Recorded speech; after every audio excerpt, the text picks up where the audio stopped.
Hola, mi nombre es Ana María Tapia Coila y el día de hoy les voy a hablar acerca de algunos cambios y permanencias políticas, económicas y sociales originadas entre 1930 y 1990. Esta época es conocida como el Perú republicano e independiente. Tras la crisis de 1930 y la culminación del oncenio de Leguía tras el golpe de Estado realizado por Luis Sánchez Cerro, es que se da origen al tercer y último militarismo. En 1930 empiezan a darse muchas protestas, por lo que se da origen a nuevas elecciones. Y estas nuevas elecciones las gana Luis Sánchez Cerro y este también, durante su periodo de gobierno, empieza con la persecución política a la APRA y esta época también estuvo marcada por constantes disputas políticas y rebeliones. Por lo que es así que este presidente convoca nuevas elecciones, donde Manuel Prado Ugarteche las gana y su periodo de gobierno dura entre 1930 y 1945. Ya para el año de 1939 es que se da origen también a la Segunda Guerra Mundial, por lo que Perú tiene una gran presencia en esta, una participación exportadora de algodón y caucho, sobre todo de caucho, y es así que también entra en una crisis. Bustamante Rivero también asume el cargo entre 1945 a 1948 y gracias al partido político de Fredena. Este presidente declara también al partido aprista como un partido ilegal y en consecuencia se dan muchos disturbios que no puede manejar. Es así que Manuel Odría da un golpe de Estado y continúa con la persecución a APRA y los protestantes. Por otro lado, en el aspecto económico llega la misión Klein. Esta es una especie de contrato con Estados Unidos que consta en la extracción minera a bajos impuestos. Sin embargo, por la inestabilidad militar, es que Odría también convoca unas nuevas elecciones y es en donde Manuel Odría gana las elecciones y ahora es presidente constitucional. A nivel social, en este gobierno se empiezan con las construcciones de colegios, hospitales y demás. Pero todo ello se realizan en Lima, la capital, dejando de lado a las demás provincias. En vista del crecimiento de la capital, muchos provincianos empiezan a migrar hacia la capital en busca de nuevas oportunidades. Durante su gobierno políticamente se dio la libertad de voto a las mujeres mayores de 21 años. Ya para el año de 1953 se culmina con la guerra de Corea y esto, ¿cómo va a afectar al país? Bueno, ya no hay exportaciones.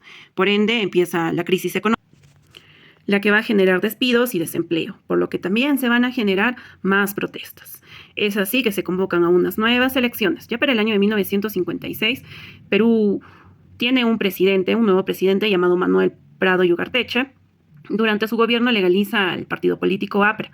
Es así que se llama esta época como la época de la convivencia, ya que se acabaron las persecuciones políticas y también se crea el Comando Conjunto de las Fuerzas Armadas. Ya para el año de 1963 a 1968, Fernando Belaúnde gana las elecciones por su propuesta de arreglar el conflicto de Brea y Pariñas y la reforma agraria que se dio solo en Cusco. El conflicto de Brea y Pariñas trata de una deuda que tiene una empresa extranjera, la cual vendió esta parte de su territorio a una empresa norteamericana. Es así que este presidente se compromete a revisar este contrato y hacer que esta empresa pague esa deuda. Y efectivamente lo realiza por medio del Acta de Talara. Es así que se empiezan a construir nuevos aeropuertos, carreteras, todo esto en pro de la modernización del país. Pero no olvidemos que solamente se construye esto en la capital y se deja de lado al centro del país.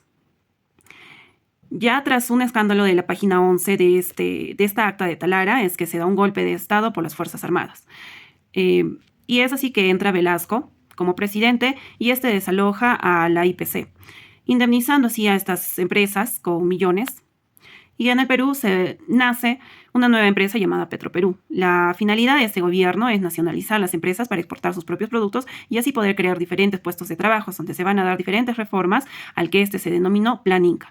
Tras estas reformas surgen nuevos descontentos por parte de algunos. Es que se da otro golpe de Estado por Francisco Morales Bermúdez, el que se caracterizó por el Plan Tupac Amaru.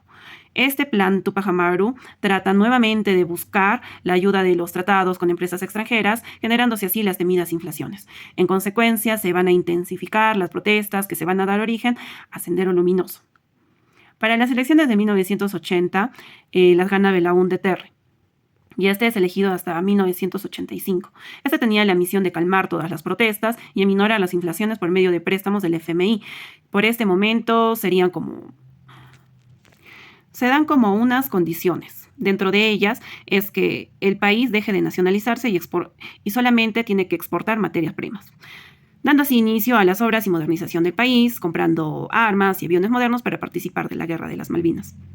Cabe mencionar que aún continúan las protestas y Sendero Luminoso va en crecimiento. Ya para el año de 1982 se da una crisis económica por la cual hay más protestas y nace el programa Vaso de Leche, en el cual tenía la función de abastecer la canasta básica de los hogares. Para el año de 1985 finalmente el APRA llega al gobierno con Alan García, el cual es el presidente más joven del país. Ya que el Perú tiene una deuda externa, Alan redujo el pago del porcentaje al FMI. Su gobierno impulsó el crecimiento de inversionistas con el dólar MUG para que las empresas puedan invertir y por ende pueda generar más puestos de trabajo. Durante este gobierno se intensifica el terrorismo. También se da una hiperinflación, dando paso a las huelgas y a la escasez de muchos alimentos. En conclusión, desde años atrás, desde 1930 para ser específicos, políticamente persisten el descontento por el gobierno y continúan las marchas sociales. Económicamente hay muchos tratados que son muy irregulares y es así que persevera el tema de la corrupción, por lo cual el país se ve desfavorecido.